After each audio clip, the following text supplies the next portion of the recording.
Welcome back to the Crochet Corrado. So, as my friends at yarnspirations.com, we have an easy level stitch sampler in scarf format for knitters, and this is the textured mixed knit scarf. There are three different types of stitches within this scarf. We have the ridge pattern that you can see right here. We have the iris moss stitch, which is right here. And then here we have the check pattern itself.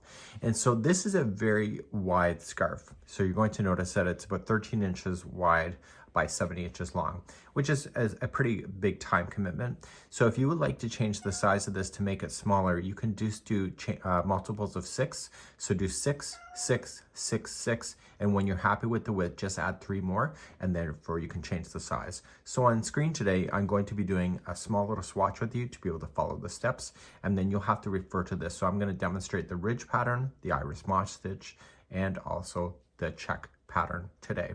And you can refer to the instructions here for following that all together. For those interested, each one of these patterns that you see, the ridge, the iris moss, and the check, each has their own stitch multiple, but together the 6 plus 3 equals the scarf. So if you wanted the ridge pattern, it doesn't matter, there's no stitch multiple involved. The iris moss stitch, it's multiples of 2 plus 1, so go 2, 2, 2. Happy with the width, just add 1 more. And the check pattern is multiples of 6 plus 3. So this one is the big multiple of all of them. That's why it's 6 plus 3 in order to maintain. I'm going to be using circulars today, but you can also use the sticks for knitting, and it's a 5mm size US 8 that you have. Bernat Super Value is what is suggested. Here on screen, what you're looking at here is Red Heart Super Saver in ombre, and you can see the different textures that you have from the ridge to the iris moss stitch to the check. Either way, it's pretty neat. So the check is the most of the scarf, and just the edging is basically all this fancy footwork that you see. So it's not hard. Let's begin. So as we begin, the instructions are right here. Cast on 51, it says work 14 rows of the ridge pattern, and then it says work 30 rows of the iris moss, work 14 rows of the ridge pattern again, and then work the check pattern until it measures about 59 inches, ending on a 4th row right here. Then it says to repeat the double asterisk to the double asterisk one more time, so the double here to the double, and then that will finish off your project at the end.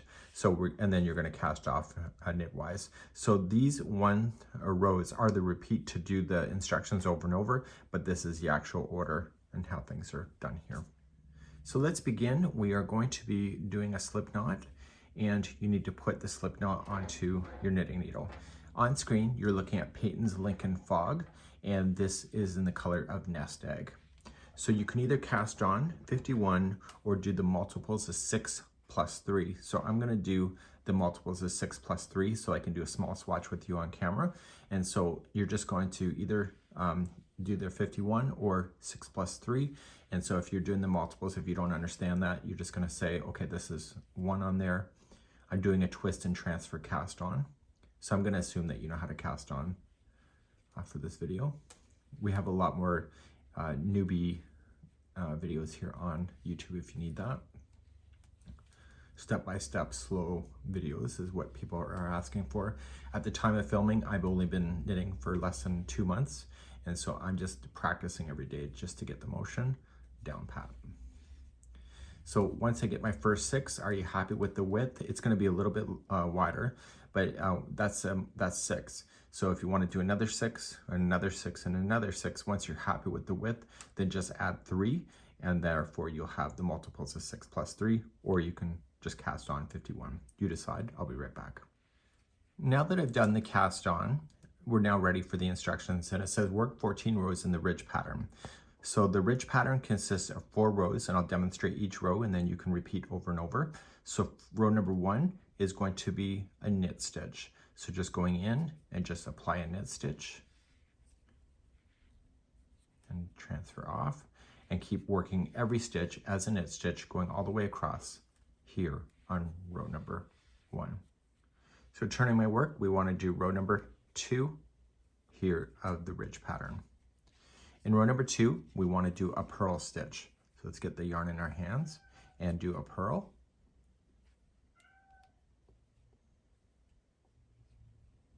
So let's do a purl stitch for row number 2. The whole thing is purling all the way. And so you're gonna purl, purl, purl, purl all the way on row number 2. And I'll be right back in a moment, so go all the way to the end. Okay, row number 3, you're going to also do a purl all the way across. So please do a purl for number 3. And finally, row number 4 is a knit stitch all the way across. So together, from 1 to 4, made up the ridge pattern. Now we're going to talk about the repeating in just a few moments because we need to repeat a certain amount of times, and then you can move on to the next stitch after that. And if you need to reverse this again, just see the video description for the video chapters, and you can review number 1 through 4 all over again. So I've just finished number 4. So you're going to repeat rows number 1 through 4 until you get 14 rows complete. Do you notice this? There's in groups of 4. So if you did another group, it would take you to 8. Another group, it would take you to 12. And so therefore, the final time you're going to repeat this, you're only going to do 1 and 2, which will take you to the 14th row. And then after the 14th row, from this row here, you're just going to jump then down and do the iris mosh stitch from that particular point. So just keep in mind that the 14 rows doesn't always equal doing an entire set in its entirety. In this case, it was just ending on row number 2 once you get there. So keep that in mind, and we're going to move on to the iris moss stitch next. So let's start the iris moss stitch. And so row number 1, it says to start off, and we're going to K1, so knit 1, and then purl 1. So move the yarn in front and purl. And that'll be your repeat pattern right until the second last stitch. So you're going to knit 1, and purl 1. And when you get all the way across, the last stitch should be a K1, so it should be a knit 1 right at the very end. So go and do this all the way across, and I'll see you at the end of the row in a moment. So in keeping in line with the pattern, this was a purl, and your very last stitch on row number 1 is a knit stitch. And therefore the first one is complete. Turn and work, and let's do row number 2. Okay, let's do row number 2 of the moss stitch. The first one is going to start with a P1, so a purl, and then the next one is a knit 1. Okay, so you're just going to alternate between these stitches all the way across. So you're going to knit and purl your way across. And the very last stitch at the end should be a purl. And I'll meet you there in a moment on row number 2. At the end of number 2, the last one is going to be a purl stitch. Okay, let's turn and do row number 3. Row number 3, the first one is going to be a purl stitch. And then the next one is a knit stitch. And you're just going to alternate between the two. Okay, so then you have a purl and a knit stitch.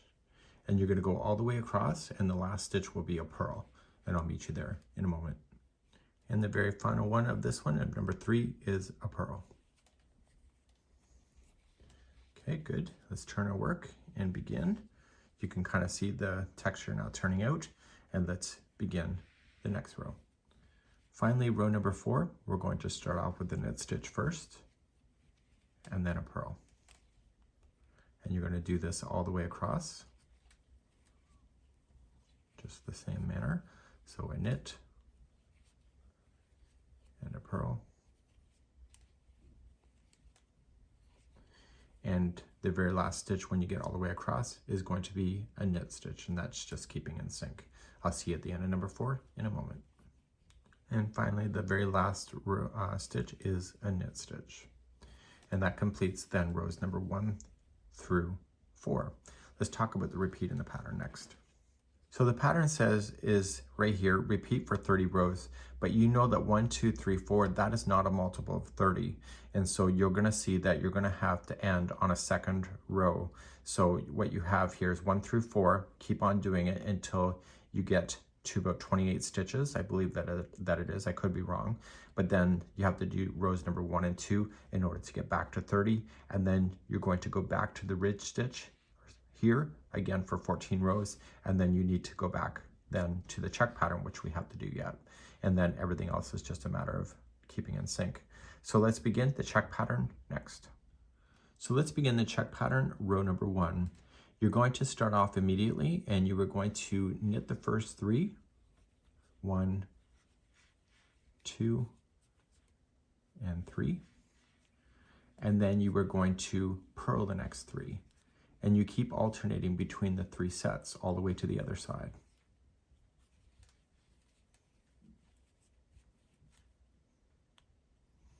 Okay, and so then you're going to knit 3, purl 3, and by the time you get all the way to the other side, the last 3 on row number 1 will be a knit 3. So please continue this across for row number 1 of the check pattern.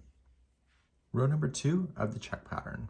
The first 3 actually are going to be a purl. So 1, 2, and 3. And then the next 3 are knit. The next 3 are purl, the next 3 are knit. And by the time you get all the way to the end, the last 3, if you're going within sync, should be purling. So please alternate between the 3 stitches going all the way across. Rows number 3 and 4 is the same as the first and the second rows. So number 3 is the same as the first, which is knit the first 3, purl the next 3, knit the next 3, purl the next 3. And by the time you get all the way to the end, the last one, if you're keeping in that sync, should be knit 3. So please repeat this. This is row number 3. Row number 4 is the same as row number 2. So you're just going to start off and purl the first 3, and then knit the next 3, purl the next 3, knit the next 3, and you'll do that all the way across. And the last 3 should be a purl, just so that you know. Let's do this. This is row number 4. So at this point, you can see literally the boxes are starting to appear. So in row number 5 that we're about to begin, we're about to change the direction of how the boxes appear. So it'll be opposite to what you've just done. So in the 5th row that we're about to begin, we're going to start with purling of 3 first. So 1, 2, and 3. And then you're going to knit the next 3. So it's changing the direction of the stitches. So you're going to do that sequence all the way across. So you're going to purl 3, knit 3, and then the very last 3 stitches in this row should be a purl of 3 if you're keeping in the sequence. And I'll see at the end of the row, number 5. Row number 6, you're going to knit the first 3, and then purl the next 3, and then knit 3, and purl 3 all the way down, and the very last one on this one will be knitting of 3 at the very final, and that's just a matter of keeping in the sequence. Please keep alternating between the 2 all the way down, and this is row number 6. Let's do row number 7, which is the same as number 5. So the first 3 are going to be a purl 3, and then the next 3 are knit 3, and you're going to alternate between the 2, and by the time you get to the end, the last 3 should be the purling of 3. Do this all the way down. Finally, the 8th row is the same as number 6. So you're going to knit 3, purl 3, and keep alternating between the 2. And the last 3 should be, it says it should be a knit 3 at the very end. Okay, so do that, and then we're going to talk about the repeating cycles after that. So I'm now at the end of number 8. So you can see that the sequence of 1 through 8 creates one complete set. So back to the pattern that we go. So you're going to repeat then the check pattern until approximately about 59 inches from the very starting of how you started your scarf all the way. And you need to end on a 4th row. So you have to end right here in order to have the sequence to balance on the visual to look. So make sure that when you're finally getting there, end on a 4th row. Then you are going to then do the asterisks again. So you do 14 rows of the ridge, and then 13 rows of the moss stitch, and then 14 more rows of the ridge pattern, and then you're done. So let's just confirm on how to cast off when you're getting all the way done. And we have videos on fringing just in case you need to know that. You have them right on the channel. You may want to second guess that just in case you're going to wash your scarf. That might be a factor for you, but you have to decide what's right for you. So let's do the casting off knitwise. When all is said and done and you're ready, you're going to cast off knitwise throughout the whole thing. So you're not going to do a purl at all. So you're going to knit the first one, and then you'll knit the next one.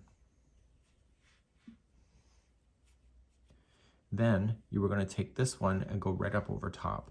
Hold this to prevent this loop from sliding off. So you're going to scoop under the first one. This takes practice. So I'm just kind of pulling tight with this finger that's moving to prevent it from sliding off. You're going to knit the next one.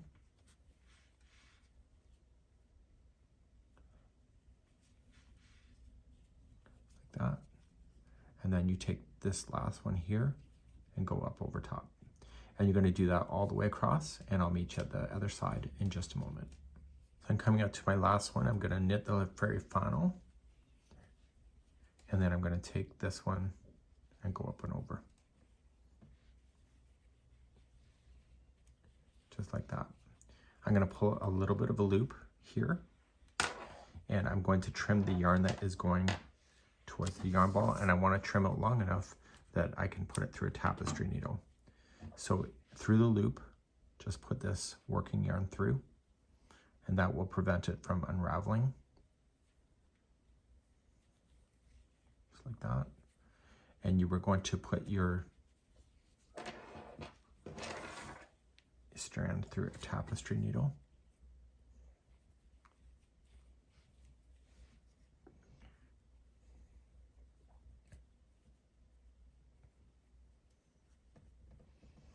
Okay, just stay towards the edge and pull it through. And when you pull the first time, don't pull it to the point where it's losing its shape. And then you're going to go back in the opposite direction, and then one more time. So 3 times is a charm, back and forth, and then you can safely cut that down. And any loose ends that you will have, you'll want to do the same way. Now you'll notice that the check box has a bit more tension than others, so it might be pulling in. So just spray it with some water, or just dampen a little bit, lay, and then stretch it out, lay it flat to dry, and then your scarf should be blocked and ready for your enjoyment. This here is the texture mix knit scarf. It's a great pattern, and you got 3 different stitches that are inside. Have a good one, and we hope to see you again soon. Bye-bye.